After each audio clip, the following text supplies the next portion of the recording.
et à un moment, peut-être des saucisses, des bouquets de fleurs, mais le faire tout le temps, tous les jours, c'est juste pas possible. Mais bon courage à ceux qui font leur propre levain liquide, c'est une chouette aventure. Mais je crois que ça marche qu'avec la farine des grands moulins de Paris. Donc là, on vient de finir 8 minutes de pétrissage en deuxième vitesse, donc ce qui correspond à la quatrième vitesse sur un dictionnaire, à peu près. Je vous montre ce que ça donne. Donc là, ça colle un peu encore à la cuve. Petite astuce, je vois les têtes qui penchent. Je crois qu'on voit mieux la tête penchée, effectivement. On va juste décoller un peu les bords. J'utilise un petit outil qui s'appelle une corde, une petite corde en plastique toute bête. Je vais venir décoller sur les bords. Aller bien chercher dans le fond de la cuve parce que parfois le crochet ne va pas jusqu'au bout.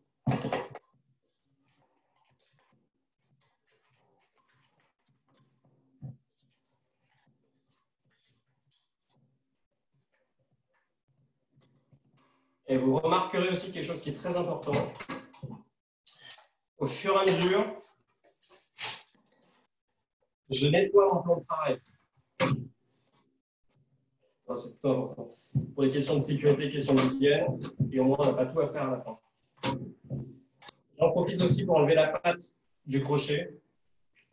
Et je remets à tourner. Là, je vais mettre à vue d'œil encore 1 à 2 minutes en deuxième vitesse, donc quatrième à peu près sur un coup de fenêtre.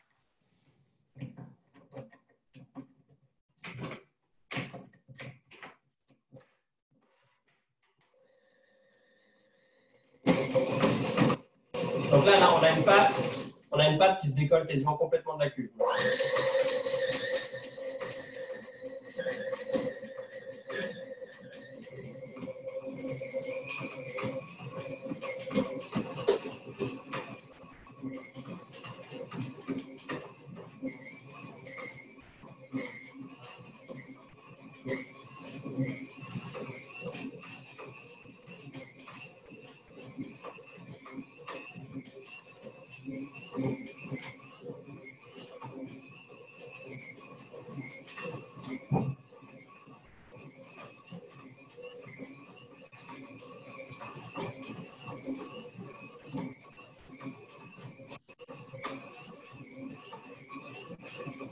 Allez, on va environ 30 secondes.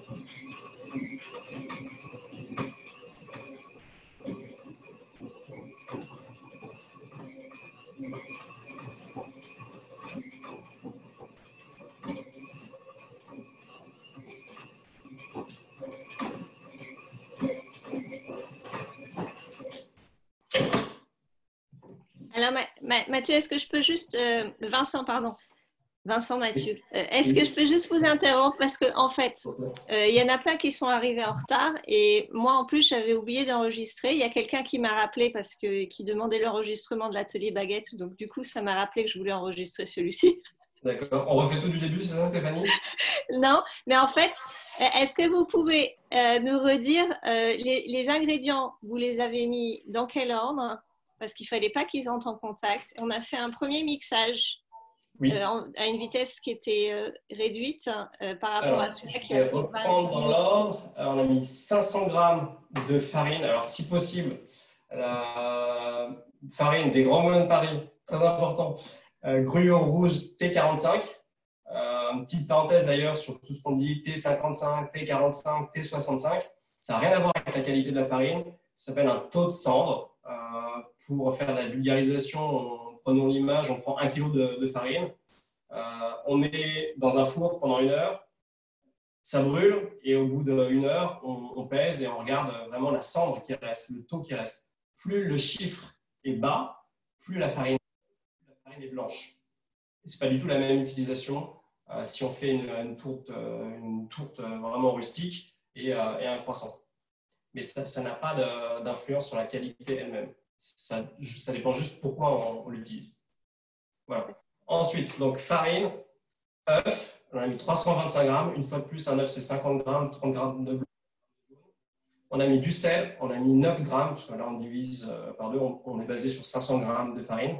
Et la législation française nous dit c'est 18 grammes de sel maximum par kilo de farine. Ensuite, la levure, 20 grammes de levure fraîche.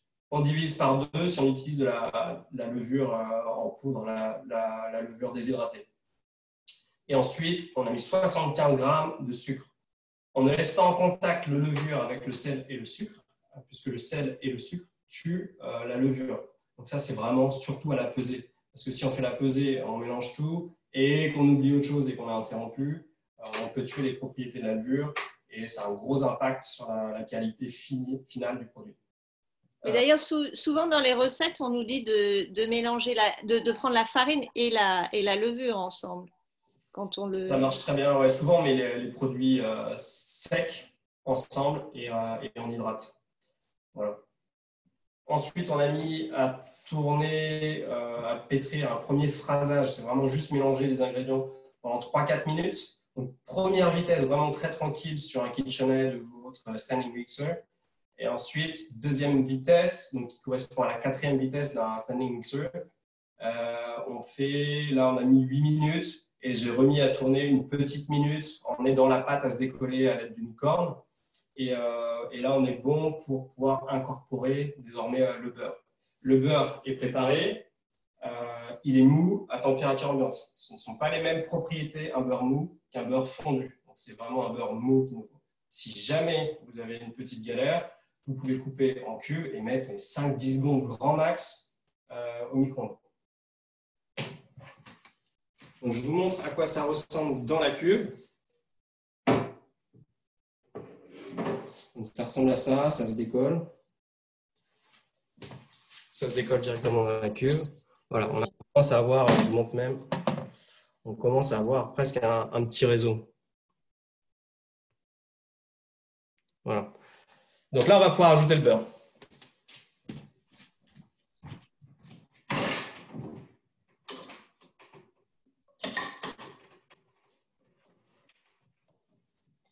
Alors moi, je le mets en 2 fois.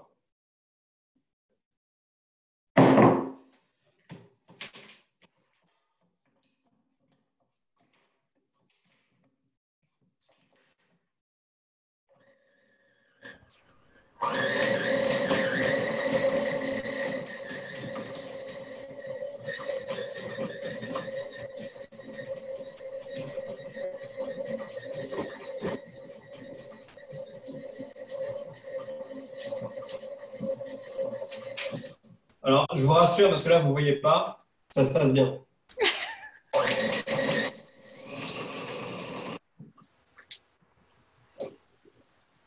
Je mets en 2e vitesse.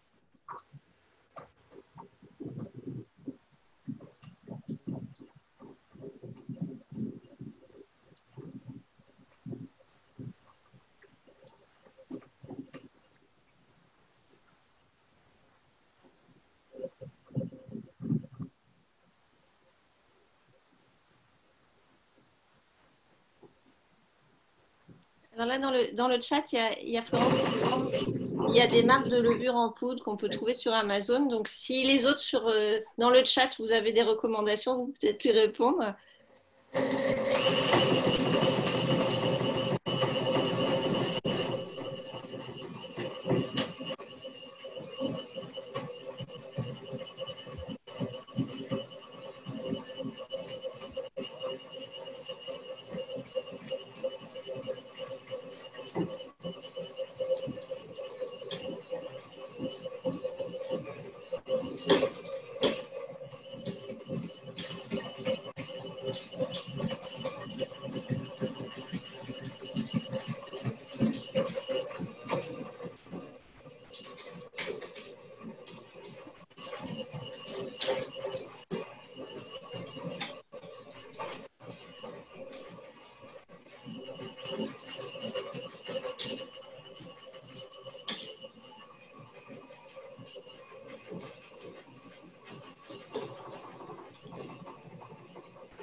Donc là, le beurre, la première partie du beurre est incorporée. Je rajoute juste la 2e partie.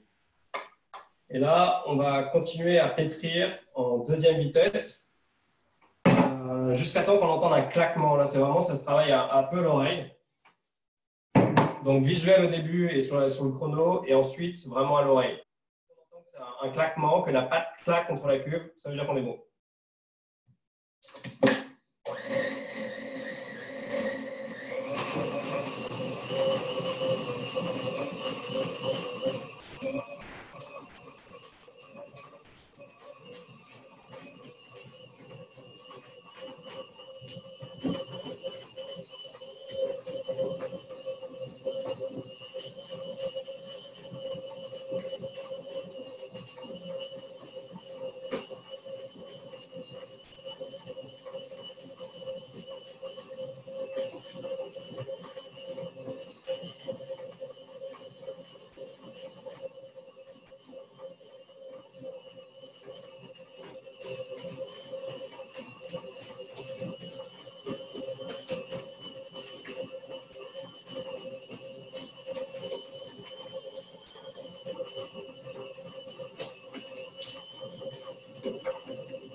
Alors, je ne sais pas ce que vous entendez via vos ordinateurs ou téléphones. Là, on commence un peu à entendre claquer la pâte et j'attends juste d'avoir une cuve parfaitement lisse, une pâte qui se décolle parfaitement de la cuve.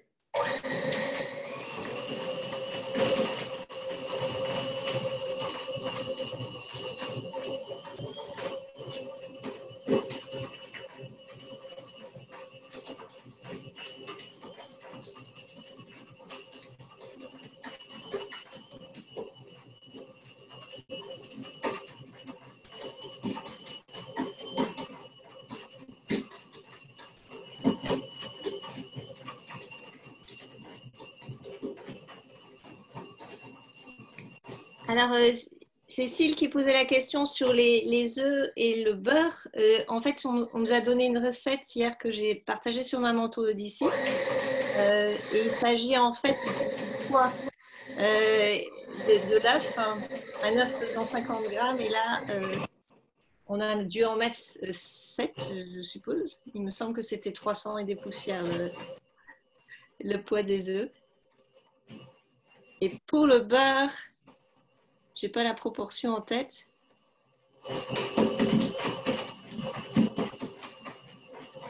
Le beurre, c'était 250 grammes de beurre mou. Ok. Ça, c'était pour deux brioches. Pour Donc, deux brioches. 325 grammes d'œufs et 250 grammes de beurre pour deux brioches. Merci Florence.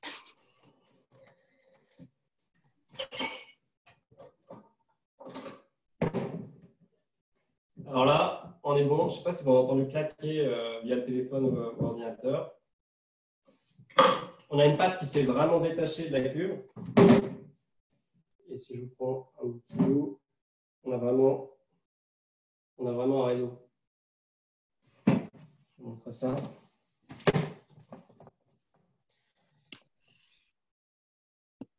On détache un bout. Donc, on a une pâte qui est très douce, qui est très lisse, qui sent bon. Et qui voilà, on peut l'étirer gentiment et ça peut aller très très loin. La maison n'est pas assez grande, alors je ne vais pas faire un test plus longtemps. Mais vraiment, on peut. C'est limite transparent. Et ça, c'est possible qu'avec la farine des Grands Moulins de Paris, la farine française. C'est très important. Surtout, en fait, je le redis, chaque farine a une utilité spécifique et on n'obtient pas ce genre d'extensibilité avec une autre farine. Donc ça, c'est une farine bien spécifique qui s'appelle Gruau rouge T45 et qui sert à la viennoiserie. Mais bon, si jamais on utilise la farine que nous on a dans nos placards, Alors, chacun ses placards, Stéphanie. Moi, j'ai beaucoup de bleu rouge ici. Non, ça fonctionne. On peut utiliser de la haute poisilleuse ici et ça fonctionne. Après, ça fonctionne très bien, mais si on cherche un résultat un peu plus spécifique et vraiment à pousser si on s'oriente vers la perfection, il faut mettre toutes les chances de se ça viendra de la farine. Mais de toute manière, c'est vrai que quand moi je suis arrivée aux États-Unis il y a quelques années, c'est la première chose que j'ai constatée, c'est que les gâteaux que je faisais en France, ils n'avaient pas la même tête quand je les ai fait ici avec les ingrédients que je trouvais sur place. Donc ça, c'est vrai que le beurre ou la farine ne sont pas les mêmes qu'en France ici. Et on obtient des résultats différents, mais ça ne veut pas dire que c'est pas bon, c'est juste que c'est pas aussi bien, quoi. Merci de me soutenir, ça me fait plaisir, ça justifie ma présence aux États-Unis. Merci Stéphanie. Là, je vous ai tous sortis. Un vrai boulanger, ça se reconnaît parce que ça ne colle pas aux mains. Voilà. Ça, c'est grâce au beurre. Voilà, on en est là. C'est très lisse, très doux. Là, je vais mettre ça dans un plat. Dans 1 heure et demie, on fait un rabat. Alors, un rabat, je vais essayer de vous montrer sur la table. On fait comme si on était 1 heure et demie plus tard. Et là, je donne juste un petit coup de chaque côté. Je plie. Et voilà. Là, c'est un rabat. Ça, c'était comme si on était 1 heure et demie plus tard. 1 heure et demie plus tard, elle aura gonflé. 1 heure et demie, on donne un rabat. Je vous le refais juste devant la caméra. Ouais. C'est vraiment juste pour redonner de la force à la pâte. Voilà. Et on se retrouve avec un truc trop lisse. Parce que là, on devrait la laisser reposer pendant 1 heure et demie. Mais on n'a pas le temps, Stéphanie. Pour qu'elle gonfle. Pour qu'elle gonfle, on va la laisser. Là, on va la mettre dans un plat. On met un tissu dessus. N'utilisez pas vos masques, vous en avez besoin. Ou un film plastique. Et on laisse pousser après pendant 1 heure et demie un rabat. Et ensuite, on maintient au frigo pendant toute la nuit, enfin au moins 12 heures. Et c'est ça qui va donner du goût à la fermentation. Mais j'ai déjà travaillé, moi, hier. C'est bien. Heureusement, parce que sinon, on allait y passer la nuit. Moi, ça me va, mais non.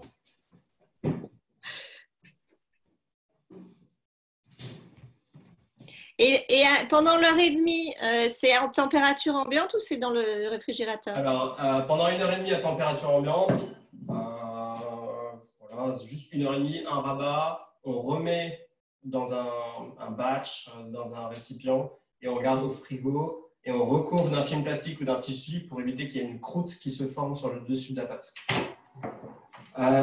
Ça, c'est de la pâte d'hier. J'ai divisé en deux la masse qu'on a obtenue. Et ça me fait à peu près un peu plus de 500 grammes, quasiment 600, un truc du genre 570. Donc ça, c'est 570 grammes.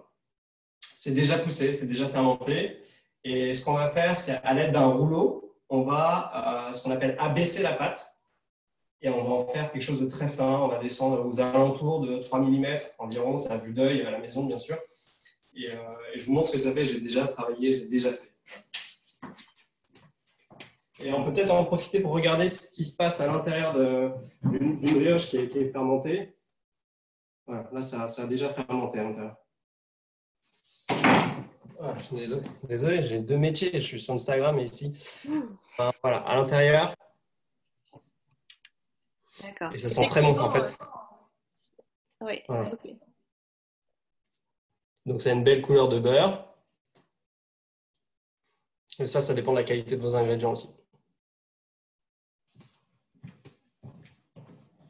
Donc en fait, c'est bien parce que si on n'y arrive pas à avoir le même résultat dans nos cuisines, on pourra dire que c'est la faute de la farine.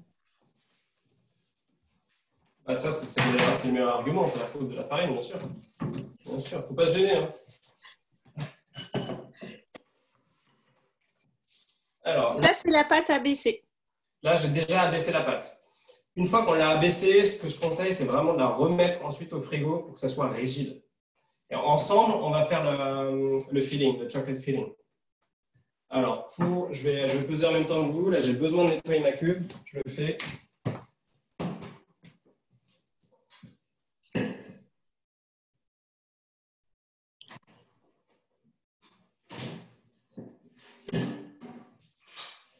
Alors, il y a quelqu'un qui demande quelle est la proportion si on utilise du levain à la place de la levure. Il me semble que c'est la moitié, mais je ne sais plus.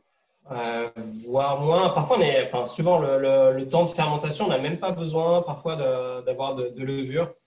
Il y a des recettes notamment sur la baguette, on a besoin de 1 gramme, dans 2 grammes, vraiment 1 kilo max, et on utilise en revanche 150-250 grammes de levain.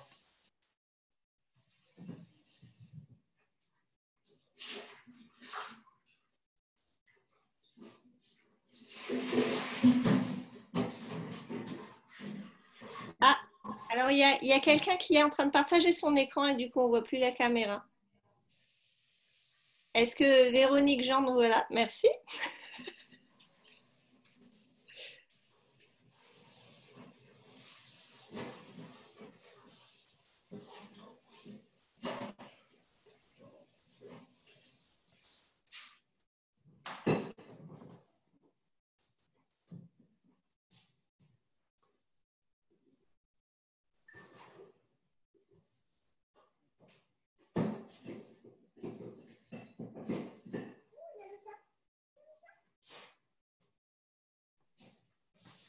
Alors, désolé, j'avais juste besoin de nettoyer ma cube. Nouvelle balle, on reprend.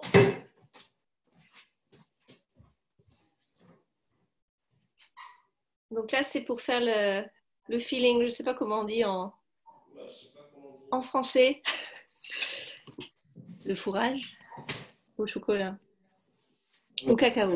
Après quelques années aux États-Unis, je crois que filling en français, ça se dit filling aussi. Garniture, on nous propose dans le chat. Donc, sucre, de mémoire 80 grammes, 50 grammes de beurre mou et 30 grammes de poudre cacao.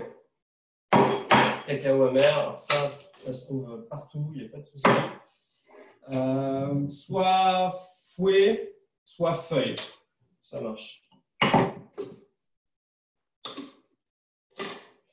Et j'en profite aussi pour, je ne sais pas s'il me regarde là, sur Instagram,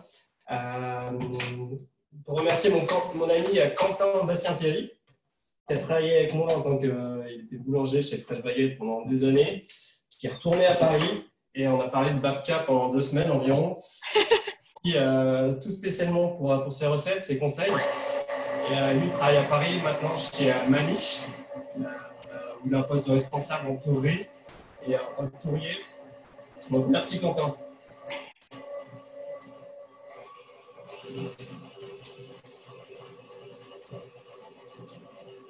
Alors là, on crème le beurre et le sucre. L'idéal, c'est de rajouter le cacao ensuite. Là, j'y suis allé franco, j'ai tout mis en même temps.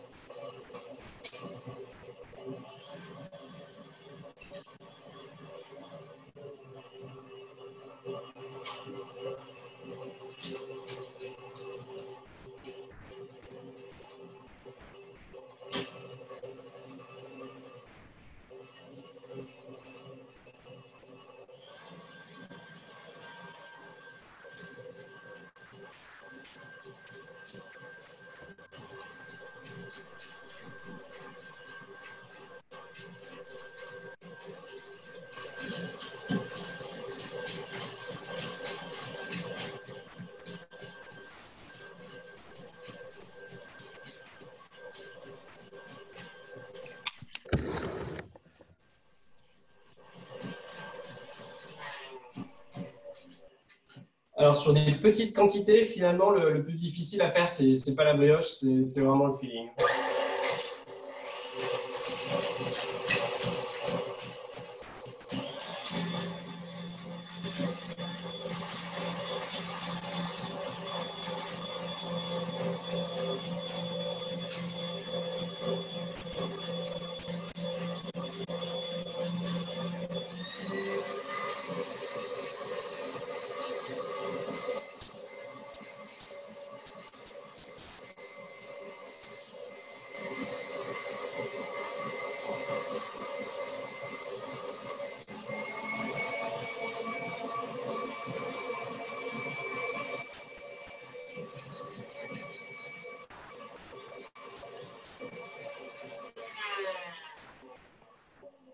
Alors, en fait, on me demandait là via le chat combien de temps ou quelle vitesse pour faire cette étape. C'est une Alors, crème que tu essaies de mettre en… là, l'étape, ça consiste dans un premier temps, alors soit au fouet, soit à la feuille avec un KitchenAid, de crémer beurre et sucre. C'est-à-dire que de pommade, ça devient un peu de la crème et le beurre, le sucre s'incorpore un peu. Une fois qu'on a cette crème, là, on peut ajouter le chocolat. Moi, j'y suis allé vraiment franco, j'ai tout mis ensemble. Et le risque, c'est que ça soit un peu sec. Alors là, je m'absente 30 secondes et je vais mettre tout dans un bol au micro-ondes pour qu'on ait une texture un peu plus liquide, parce que c'est ça qu'on va étaler ensuite sur la pâte qu'on a abaissée. On veut bien voir avant le contenu, parce qu'on n'a pas vu. Voilà.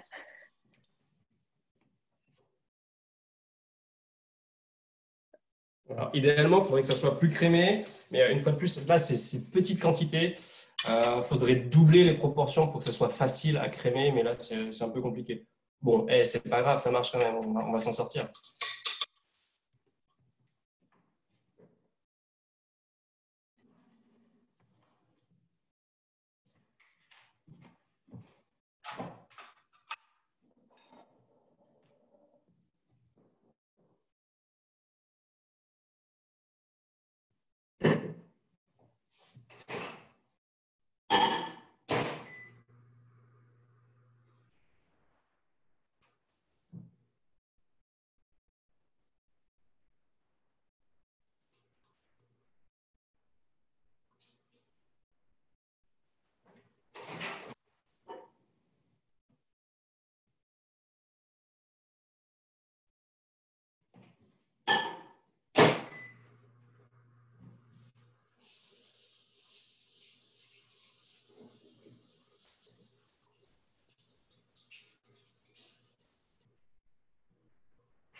Donc, j'ai mis un peu à chauffer au micro-ondes et je vais remettre un tout petit peu au KitchenAid.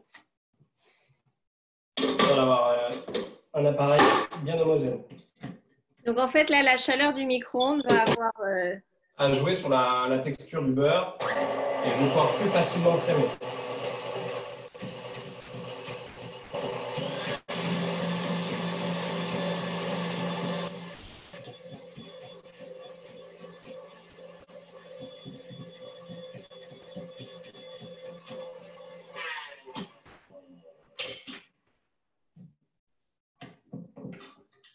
Donc là, je vais vous montrer ce qu'on a ici.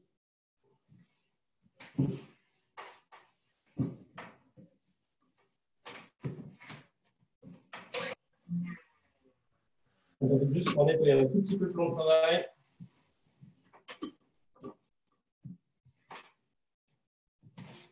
Voilà. Ça donne ça.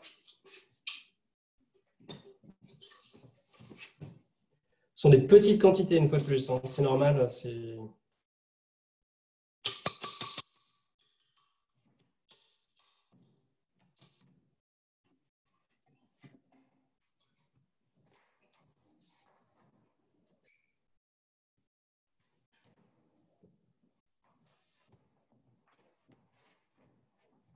Donc là, c'est bon, on va pouvoir être ensemble de nouveau.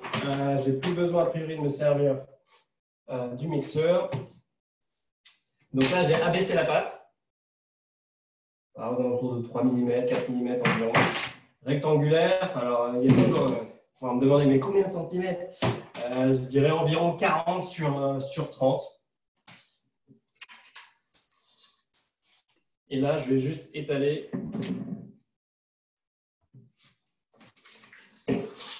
à l'aide de la corne.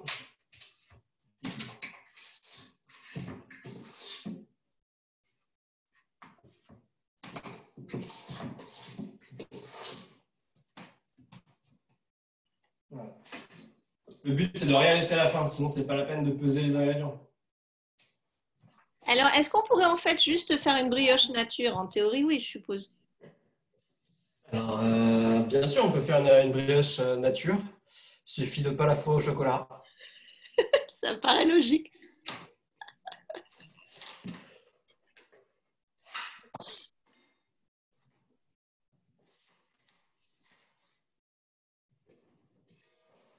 Alors, je vais chercher juste ma spatule. Ça, c'est une spatule.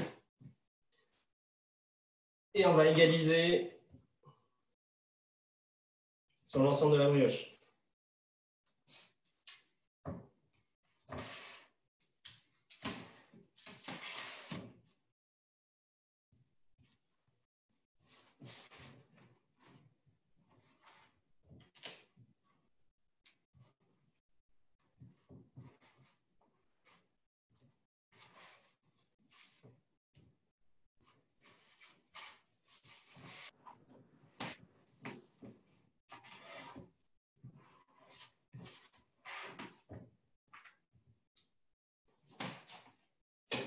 Voilà. D'où l'utilité d'avoir une pâte froide et une garniture qui soit, elle, pas trop consistante. Et après, c'est tout simple, c'est comme on peut dire un cinnamon roll, comme un pain au raisin. On va juste rouler.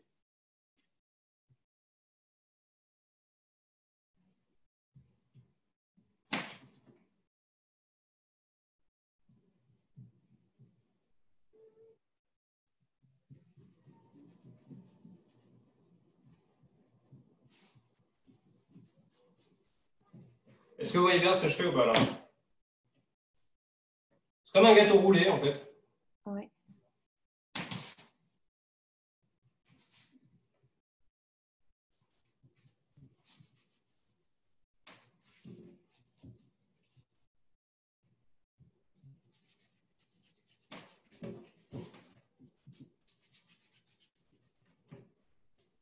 Voilà. Donc ça, c'est à peu près mon repère. Je sais que dans la diagonale, ça tient sur ma plaque. Je vais montrer ce qu'il y a à l'intérieur maintenant. Et on va pouvoir la tresser et la mettre en moule.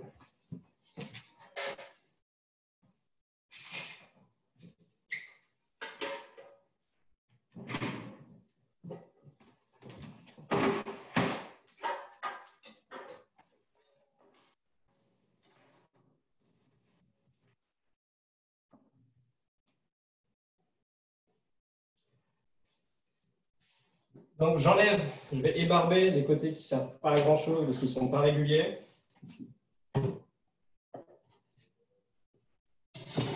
Mais on voit quand même ce qui se passe à l'intérieur.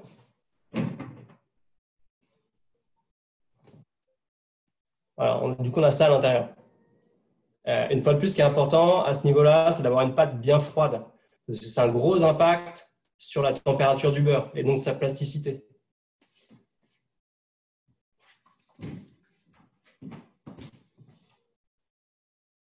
Donc là, moi, je mets ma soudure en dessous.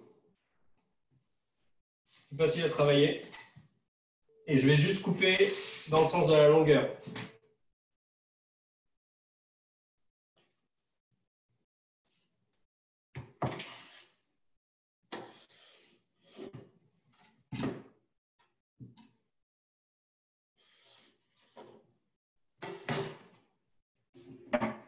Donc on se retrouve. Voilà. Je l'ai juste ouvert en deux. Donc ça fait un peu comme un feuilletage. On a une alternance de pâte et de garniture. Filling en français.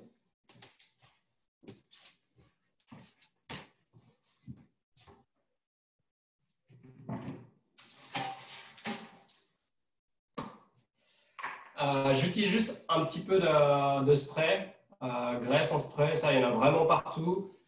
Pour ceux qui habitent DMV, je suis allé chez Michaels.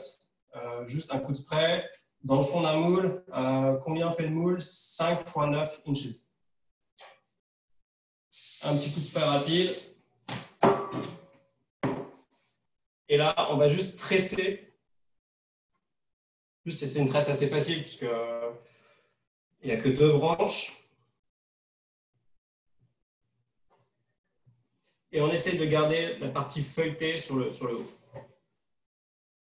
Je ne sais pas si vous voyez tous bien ce qui se passe.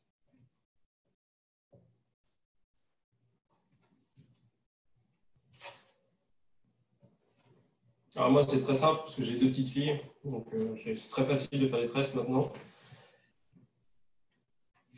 Voilà. Je vous montre.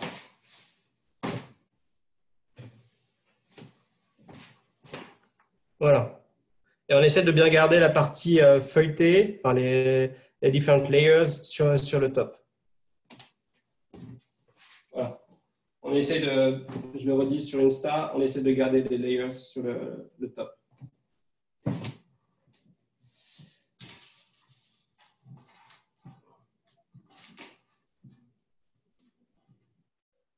Je mets juste en moule graissé.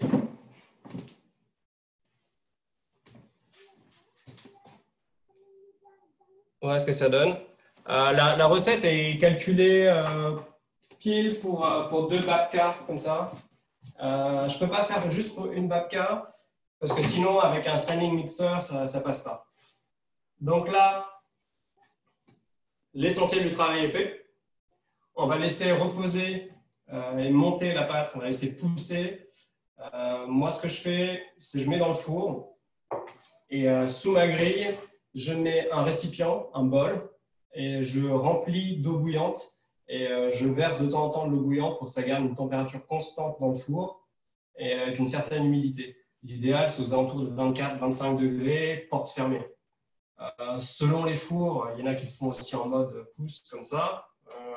Moi, j'ai l'habitude de faire comme ça. J'ai un four lambda. À la sortie du four, donc là, on va cuire entre 200 et 220 degrés Celsius. Pour cette quantité, pour ce volume, pendant, on va commencer avec 25 minutes et on va remettre par tranche de 5 à 2 minutes jusqu'à temps qu'une pointe de couteau ressorte propre. Donc, c'est plutôt aux alentours de 30 minutes pour ce volume, pour cette quantité-là. À la sortie du four, au préalable, j'aurais préparé un sirop équivalent sucre et eau. Pour cette quantité, je préconise 50 g d'eau bouillante et 50 g de sucre que je mélange. Et là, on peut rajouter de la fleur d'oranger, on peut ajouter de la vanille, on peut ajouter de l'alcool, du kirsch, du pastis, et voilà. Donc, après la cuisson, tout de suite à la sortie de la cuisson, on étale au pinceau sirop. Et c'est ça qui va donner aussi l'aspect un peu visuel, un peu sympa, et le moelleux. Ensuite, à vous de jouer, on découpe, boule de glace, c'est parti. J'ai été distraite, je n'ai pas écouté combien de temps on faisait cuire. Alors, la cuisson, on va commencer à 20-25 minutes et après, on rajoutera des tranches de 5 à 2 à 5 minutes pour vraiment être sûr. La température du four. Une pointe de couteau. Est-ce qu'il y a des questions de l'autre côté? La température du four. Température du four entre 200 et 220 degrés Celsius. Ce qui est 350, il me semble. Un peu plus, ça doit être à 4. Ouais. Enfin, ça dépend des fours, effectivement. 180 degrés, c'est 365. La question du jour, parce qu'on avait eu la question avec les baguettes, est-ce que ce qu'on appelle ici convection oven, chaleur tournante ou pas chaleur tournante? Si vous avez un convection oven, vous êtes déjà beaucoup plus riche que moi. Utilisez-le, c'est parfait. Ça veut dire que vous avez un bon four. Là, vous pouvez l'utiliser, c'est parfait pour justement pour tout ce qui est viennoiserie, brioche. C'est impeccable. Moi, j'ai un four traditionnel et il faut souvent augmenter d'une dizaine de degrés Celsius comparé à un convection oven. Voilà. Pas besoin de dorure pour la babka, sinon ça va un peu brûler le chocolat et ça sera beaucoup moins joli. Si on veut avoir une note beaucoup plus gourmande en plus sur la babka, ce qui est déjà fou, on peut rajouter des noisettes, on peut rajouter des amandes, on peut rajouter des pépites de chocolat. Et là, je remercie encore mon ami Quentin Bastien-Thierry pour la recette. Lui, il rajoute des pépites de chocolat.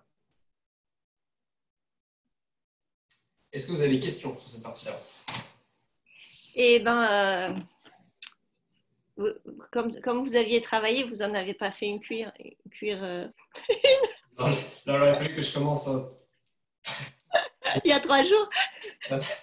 Donc non, je n'avais pas fait cuire. En revanche, je vous conseille largement de vous connecter sur Instagram, ceux qui sont sur Zoom en ce moment, Ouais. au compte Grand Moulin de Paris USA.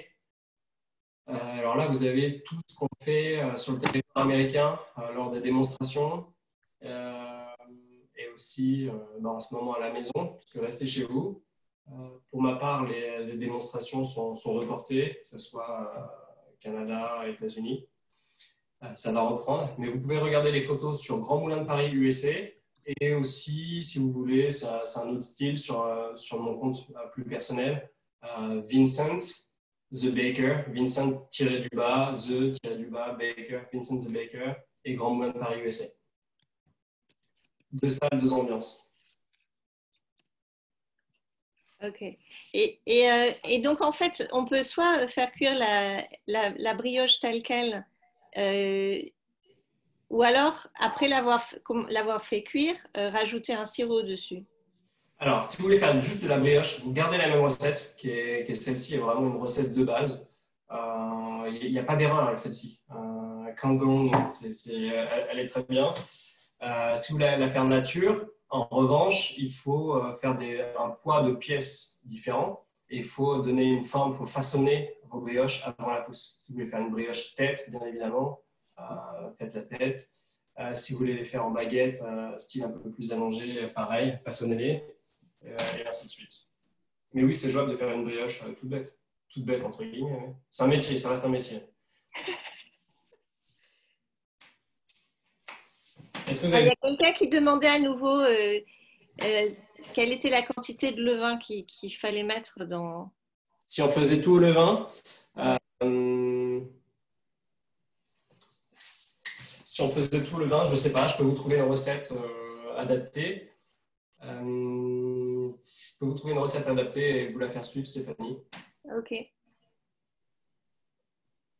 Donc, mais alors j'avais même formulé, parce qu'en fait, dans la recette que vous nous avez envoyée, Oui. à la fin, vous faites un sirop. Oui, je fais un sirop à la fin. Voilà. C'est juste pour faire briller la babka. On va le mettre une fois qu'elle est cuite. Oui, immédiatement à la sortie du four. Ok. C'est ça qui va donner le côté un peu glossy de la brioche, enfin, de la babka. Et c'est pas forcément nécessaire d'ailleurs d'en mettre sur une brioche traditionnelle. En revanche, une recette pour une brioche traditionnelle, là, il faudra dorer avant la mise au four. Il faudra mettre une dorure. Un œuf battu au pinceau, très bien. Ça suffit. Alors, j'ai une question que je ne comprends pas trop. Il y a marqué combien de temps dans le moule avant d'enfourner? Alors, c'est combien de temps de pouce avant la mise? Pour la pousser, c'est ça que je voulais savoir. Aux alentours d'1h30 de pouce. Alors, il faut que ça soit couvert par un tissu. Là, à ce niveau-là, c'est plutôt un tissu qu'un plastique, sinon ça va coller. Et ce que je conseille, c'est vraiment de le mettre dans le four, porte fermée, avec un récipient sous la brioche, avec de l'eau bouillante dedans, qu'on peut renouveler à chaque fois pour garder une température de 24, 25 jusqu'à 27 degrés max. Et pour aussi conserver un taux d'hydratation qui permet le développement. Alors, il y a Marion qui nous demande si on peut congeler le deuxième pâton si on n'utilise que la moitié de la pâte, par exemple. Oui, c'est possible. Et ce que je conseille, c'est d'ailleurs de laisser finir la fermentation, donc toute la nuit ou pour au moins 12 heures, de façonner la brioche. Donc, soit vous faites une babka, soit vous faites une brioche tête, tout ce que vous voulez. Et après le façonnage, de la congeler, mais avant la pousse. D'accord. Donc, et après le façonnage, de congeler après le façonnage. Ouais. Et après, vous la sortez, vous la laissez pousser, vous la dorez et vous la cuisez. Et vous la mangez. Ça, c'est la seule partie qu'on ne peut pas faire ensemble. C'est dommage. Mais non, mais soyez les bienvenus chez moi.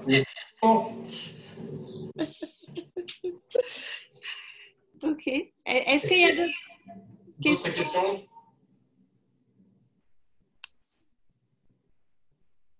Je reste disponible par email. C'est facile, c'est vmathieu, V comme Vincent, V Mathieu, M-A-T-H-I-E-U, un seul T, V Mathieu, @grandmoulindeparis.com. Tout grandmoulindeparis.com. C'est au pluriel, Grand Moulin? Oui, ce qui est très facile à épeler pour les Américains. Grandmoulin.com. Grandmoulindeparis.com. Pardon.